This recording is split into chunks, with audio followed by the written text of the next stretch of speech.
Assalamualaikum warahmatullahi wabarakatuh. Waalaikumsalam warahmatullahi wabarakatuh. Apa kabar Ustaz? Insyaallah. Akhirnya luar kita biasa ya. berada di penghujung Ramadan, Ustaz. 30 kisah orang soleh, dan hari ini yang terakhir di cerita kita di series kisah-kisah orang soleh. Masya Allah, alhamdulillah akhirnya. Ini kita perlu mengucapkan terima kasih, jazakallahu khairan kepada teman-teman yang setia mengikuti dari awal. Betul. Atau juga yang sudah ikut mendaftar. Benar. Ya, dan bahkan juga ada yang bergabung di tengah-tengah, boleh, tidak ada masalah. Kita akan simak terus kisah-kisah mereka untuk menjadi inspirasi kehidupan kita. Dan semuanya dapat kesempatan ya untuk kemudian menyimak 30 kisah yang luar biasa dahsyat dan bahkan endingnya Ustaz. Hari ini. Nanti. Nanti ya. Akan ada pengumuman. Wah, Siapa yang mendapatkan grand prize umrah bersama Jejak Imani. Tepuk tangan luar biasa. Selamat. Belum ya? Belum. Nanti diumumkan. Dan kita juga perjuangan ya Ustaz, bahwa kita ini tappingnya sampai ke negeri seberang ya Ustaz. Sampai ke seberangnya Turki. sekali ke Turki. Nanti insya Allah pengumumannya itu juga spesial ya? Spesial. Itu aja ya gitu ya. Barakallah gitu. Oke, teman-teman, kita mau bahas hari ini siapa Ustaz? Salah satu yang luar biasa besar namanya Imam Ibnu Hajar Al-Asqalani. Masya Allah. Imam Ibnu Hajar Al-Asqalani ini ulama besar yang sangat masyhur ya, terkenal karena salah satu karya di antara ratusan karyanya, itu karya yang sangat monumental yang disebut sebagai Fathul Bari bi Syarhi Sahihil Bukhari, atau kitab Fathul Bari, kemudahan dari Allah yang Maha Pencipta dalam mensyarah sahihnya Imam Bukhari. Dan kitab ini sangat dihormati, dimuliakan di seluruh penjuru dunia Islam, sampai ada ulama besar yang datang kemudian namanya Imam Asy-Syaukani. Ketika Imam Asy-Syaukani diminta untuk mensyarah Sahih Al-Bukhari, beliau menjawab la hijrata ba'dal fath. Tidak ada hijrah setelah Fathu Makkah, berarti tidak ada syarah setelah Fathul Bari. Masya Allah. Gitu. Saking mahakarya tadi. Biasa. Dan Ibnu Hajar ini sangat bagus di dalam menulis kitab-kitab beliau. Misalnya beliau memilihkan satu tema, hukum. Nah, hadis-hadis dalam dalil-dalil hukum itu beliau kumpulkan dalam satu kitab, judulnya Bulughul Maram min Adillatil Ahkam. Jadi terkenal sekali juga di Indonesia kitab yang namanya Bulughul Maram. Biasanya dikhatamkan di pesantren-pesantren bersama syarahnya ketika bulan Ramadan gitu ya. Seperti kalau ada kitab tentang berbagai keutamaan kesolehan dan ibadah dan pernak-pernik menjadi orang soleh, itu namanya kitab Riyadhus Shalihin karya Imam Nawawi kan. Betul. Nah, betul, ini soal hukum-hukum ada dalam Bulughul Maram min Adillatil Ahkam. Itu yang luar biasa juga. Nah, sejak kecil beliau ini jenius. Bahkan sejak kecil ya. Dan yatim piatu. Oh ya Allah. Allah, beliau ini yatim piatu, sehingga ketika ayahnya wafat, ketika dia berusia belum ada 10 tahun, maka dia oleh ayah diwasiatkan kepada kakak tertuanya, namanya Az-Zaki Al-Kharubi. Di keluarga besarnya ini dinisbatkan kepada keluarga Al-Kharubi, dan keluarga ini memiliki, bahkan di kota Kairo itu memiliki pemakaman khusus yang luas ya, karena memang ini keluarga besar. Nah, kenapa beliau bisa dinisbatkan Asqalani? Asqalan itu kota di Palestina, di dekat Gaza. Asqalan itu juga konon dulu bersatu dengan wilayah Gaza, itu tempat kelahiran Imam Syafi'i. Nah, nenek moyang dari keluarga Al-Kharubi ini berasal dari Asqalan. Betul. Berasal dari Palestina ini, sehingga kemudian Imam Ibnu Hajar ini lebih dikenal sebagai Al-Asqalani. Itu bisa bilang ya cucunya Imam Syafi'i ya tante? Enggak juga. Secara nasab tidak ada keterangan sambungan, tetapi secara daerah itu daerah asalnya sama. Oh, klannya. Asqalan ya itu. Nah, Imam Ibnu Hajar Asqalani ini belajar di Mesir kepada ulama-ulama besar, termasuk ada satu madrasah yang dikelola oleh negara di Mesir. Saat itu kita bisa melihat ya, dalam masa dunia Islam saat itu, gubernur saja ngajar di situ. Oh, Masya Allah. Ya, gitu ya. Mantap. Gubernurnya itu berarti gubernurnya kan ulama. Ulama gitu juga. Orang soleh, dan kemudian beliau itu ngajar di situ. Ketika kemudian ngajar di situ, Imam Ibnu Hajar kecil belajar di situ, mungkin karena takut sama pengajarnya ini kan pejabat-pejabat, orang-orang penting gitu. Dia ini malah agak lambat belajar. Sampai Kena mental akhirnya ya, beliau menemukan seorang guru yang sangat alim, faqih dan murabbi sekali, sangat pandai membimbing murid-muridnya. Namanya Imam Sadruddin As-Sifti. Nah, Imam Sadruddin As-Sifti inilah yang menjadi guru utama beliau di waktu beliau kecil. Akhirnya dengan beliau dia berhasil menghatamkan hafalan Qur'annya dalam beberapa qiraat. Kemudian belajar fikih, belajar ini, belajar itu, dan oleh Az-Zaki Al-Kharubi pada usia 12 tahun Imam Ibnu Hajar ini kemudian bersama gurunya dibawa untuk berhaji ke Baitullah. Masya Allah. Jadi gurunya ini Imam As-Sifti ini bukan orang kaya, bukan orang pejabat tinggi kayak guru-guru yang lainnya. Bahkan jadi dikatakan beliau sangat senang sekali bisa naik haji bersama karena dibiayai itu. Kemudian bersama si kecil ini ya dibiayai oleh kakaknya Az-Zaki Al-Kharubi ini, berangkatlah mereka untuk belajar ke Masjidil Haram dan menunaikan haji, selesai kemudian belajar kepada ulama-ulama yang tinggal di Mekah. Nah, maka Imam Ibnu Hajar ini ternyata di Mekah dalam waktu yang sangat singkat itu berhasil menghafal kitab Alfiyahnya Ibnu Malik, Alfiyahnya Ibnu Aqil, kemudian kitab-kitab teks wajib dalam mazhab Syafi'i seperti kitab Al-Muhadzab, kitab Al-Wasit karya Imam Al-Ghazali dan sebagainya. Jadi banyak sekali kitab yang berhasil dia hafalkan, bukan cuma dikhatamkan dibaca, tapi dihafalkan ketika dia berada di Mekah.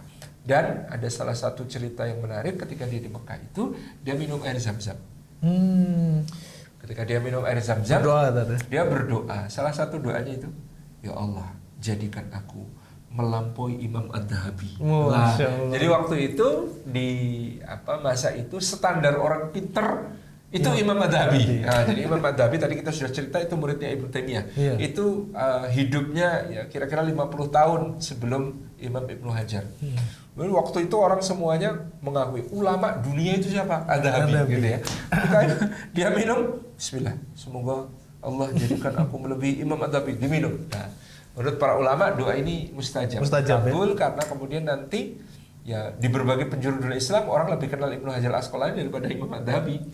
Karyanya Ibnu Hajar jauh lebih banyak daripada karya Ad-Dhahabi, dan karya puncaknya Ibnu Hajar mengungguli karya puncaknya Imam Ad-Dhahabi tadi, Fathul Bari, Bulughul Maram dan sebagainya, itu sangat terkenal di seluruh penjuru dunia Islam. Jadi ini Imam Ibnu Hajar Asqalani. Kemudian setelah itu dia kembali ke Mesir, dia belajar lagi kepada para ulama. Kemudian kakaknya Az-Zaki Al-Kharubi menawarkan, kamu pengen kemana? Saya biayai, tapi kamu harus cari ilmu sampai kamu jadi ulama. Kemudian Ibnu Hajar memanfaatkan kesempatan itu, dia mengunjungi Yaman, dia pergi ke negeri Syam, dia ke Damaskus, dia ke Baitul Maqdis, dia sempat pergi ke kota-kota di Irak, Basrah, Kufah, Mosul, kemudian ke Baghdad, kemudian dia sempat ke Madinah, ke Makkah, ya, kota San'a di Yaman dan lain sebagainya. Jadi petualangan ilmunya Imam Ibnu Hajar Asqalani pada zamannya ini sudah dianggap sesuatu yang langka. Ulama lain tidak banyak yang melakukan itu.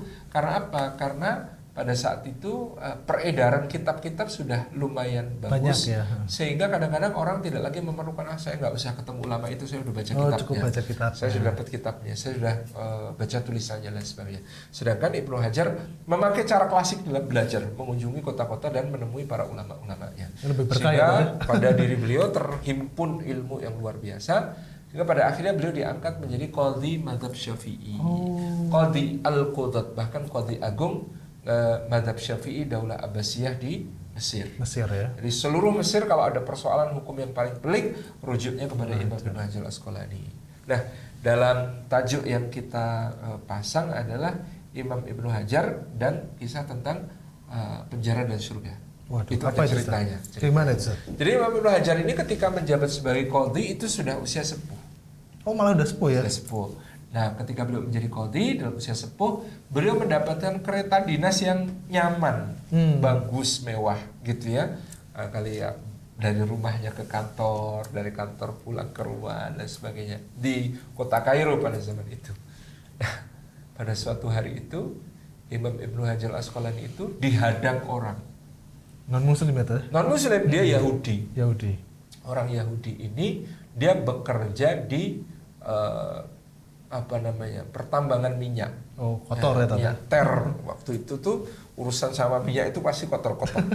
Ya nggak karu-karuan baunya, tubuhnya penuh dengan noda-noda, demikian bajunya gitu ya, belepotan nggak karu-karuan. Dan itu bahaya sebenarnya orang seperti itu. Ada api di dekatnya langsung terbakar. Bakar dia gitu ya. Betul. Nah, dia satu hari dia beragama Yahudi, dia menghadang kereta dinasnya Imam Ibnu Hajar Asqalani. Kemudian saya mau bertanya kepada penumpang kereta ini, Qadhi Agung Ibnu Hajar Asqalani. Oh, udah Ibnu Hajar keluar. Ada apa? Ya. Wahai Imam, Nabimu Shallallahu Alaihi Wasallam Muhammad mengatakan dunia ini adalah penjara bagi orang mukmin dan surga bagi orang kafir.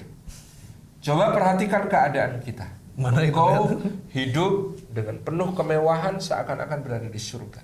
Sementara aku hidup dalam kenestapaan, kesulitan, kesusahan sampai seperti ini belepotan tubuhku dan ini berarti aku berada di neraka. Kalau begitu sesuai hadis tadi, akulah yang beriman, kamu yang kafir. Itu Imam Ibnu Hajar santai menanggapi dengan senyum. Beliau mengatakan, wahai anakku, jawab pertanyaanku. Apa yang kurasakan sekarang? Kereta kencana, dinas yang nyaman, duduk yang nyaman, pakaian yang bagus, ya. Semua yang kurasakan di dunia ini dibandingkan nanti di surga dengan semua nikmat surga, ya, yang tidak ada kelelahan, tidak ada capek, tidak ada kalimat jelek, bahkan tidak ada sisa makanan, tidak ada BAB, tidak ada BAK kecuali keringat itu pun wangi. Menurutmu yang aku alami sekarang dengan yang di surga nanti itu enak mana? Enak yang di surga, betul. Maka sekarang aku dibandingkan kelak yang akan aku nikmati di akhirat di surga itu aku sekarang seperti terpenjara. Telah sekali jawabannya. Iya karena terpenjara begini. Ini aku masih pegel, encok, linu, macam-macam sakit, capek. Itu kan? Keringetan, BAB, ribet, BAK. Itu kan penjara dibandingkan nanti ketika aku di surga. Sementara kamu, aku tanya, apa yang kau alami sekarang di dunia dengan siksa api neraka di akhirat? Mana yang lebih ngeri? Ya di akhirat lebih ngeri. Betul, maka kamu sekarang dibandingkan nanti di akhirat, kamu tuh sedang di surga. Sesusah-susahnya kamu sekarang itu kamu tuh tidak ada apa-apanya dibanding susahnya nanti di neraka. Maka kamu sedang berada di surga. Jadi aku ini di penjara karena aku ini orang mukmin, karena nanti di akhirat aku dapat nikmat surga yang lebih. Sementara kamu sekarang meskipun susah, kamu itu sudah level surga dibandingkan apa yang akan kamu dapatkan kelak di neraka di akhirat. Selep banget. Terus dia kemudian tiba-tiba mengatakan sambil berlinang air mata, asyhadu alla ilaha illallah wa asyhadu anna muhammadar rasulullah. Kemudian Imam Ibnu Hajar tanpa ragu kemudian mendatanginya, memeluknya, kemudian mengatakan selamat datang Nabi selamat saudaraku. Kemudian sama Imam Ibnu Hajar diajak pulang gitu ya, dikasih pakaian macam-macam, kemudian jadi muridnya. Jadi murid kesayangannya. Masya Allah. Ini bedanya kita ya, kadang-kadang kita ngomong sudah dalilnya kuat gitu ya, ngomong sudah dengan bujuk rayu, dengan halus lembut kepada orang yang belum beriman, dia tetap nggak mau beriman. Betul. Ibnu Hajar itu ngejek gitu, tapi jadi hidayah gitu ya.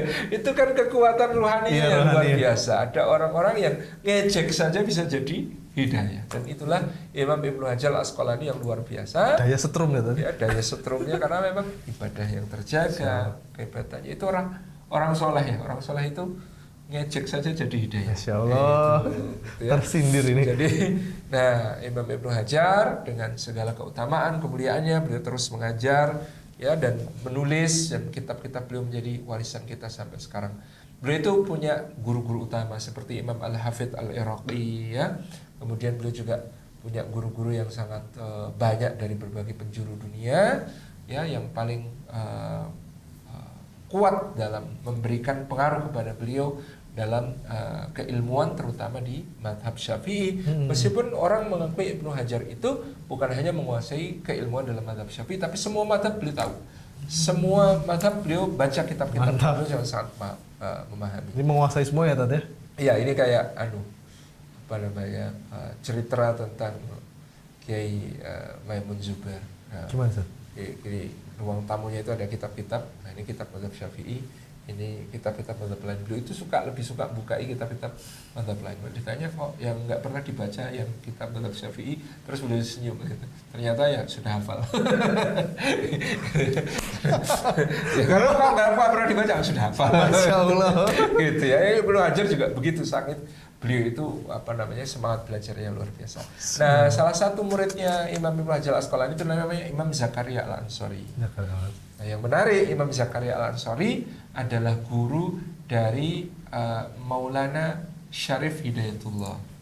Maulana Syarif Hidayatullah ini ibunya putri Raja Pajajaran. Bapaknya adalah seorang syarif di Mesir. Setelah belajar dari Imam Zakaria Al-Ansori dan belajar dari Haramain Syarifain di Makkah Madinah, Maulana Syarif Hidayatullah pulang ke tanah kelahiran ibunya di Nusantara, bertemu dengan uaknya Pangeran Wolangsungsang alias Pangeran Cakrabuana, kemudian memulai dakwahnya dari Cirebon. Masya Allah. Yang kita kenal kemudian sebagai Sunan Gunung Jati. Wah. Jadi Sunan Gunung Jati itu cucu muridnya Imam Ibnu Hajar Al-Asqalani. Oh, nyambungin ke situ. Iya, itu yang luar biasa. Kayaknya kita perlu ekspedisi ke Cirebon. Ustaz. Ya, dan Mesir. Iya. Siap insya Allah. Mesir insya Allah. Nah, itu teman-teman yang disayang oleh Allah Subhanahu Wa Taala. Sebagai penutup kisah-kisah kita tentang orang-orang soleh ya. Di episode terakhir itu yang kita garis bawahi, orang soleh itu ejekannya saja jadi pembuka hidayah. Jadi hidayah. Gitu ya. Hati-hati kalau diejek orang soleh ya, bisa dapat hidayah. Masya Allah. Ini jadi ini Ustaz, tambaran buat saya Ustaz. Apa itu? Ejekannya jadi dosa. Ada orang ejekannya makin orang jadi males, marah gitu ya. Tapi ada orang yang ejekannya jadi hidayah. Kameramen bahagia. Oke, kita mengucapkan taqabbalallahu minna wa minkum wa antum bi khair. Mudah-mudahan Allah terima amal kita semua di bulan Ramadan. Amin, amin, amin. Allah jadikan kita diampuni semua dosanya. Amin. Menyambut hari raya Idul Fitri dengan jiwa yang juga suci, bersih, dan insya Allah mudah-mudahan ya kita bisa saling memaafkan satu sama lain dan menjadi orang-orang yang diberkahi hidup kita sepanjang tahun. Terima kasih. Dan jangan lupa nanti di bulan Syawal puasa Tat. Puasa sunnah ya. Iya, jangan tanggal 1-2 ya. Ya, itu. Tanggal 1 tanggal 2 2 boleh. apa-apa. Tanggal 1 enggak boleh, tanggal 1 Syawal. Oke, dan selamat yang mau nikah di bulan Syawal Tat. Wih. Kameramen bahagia.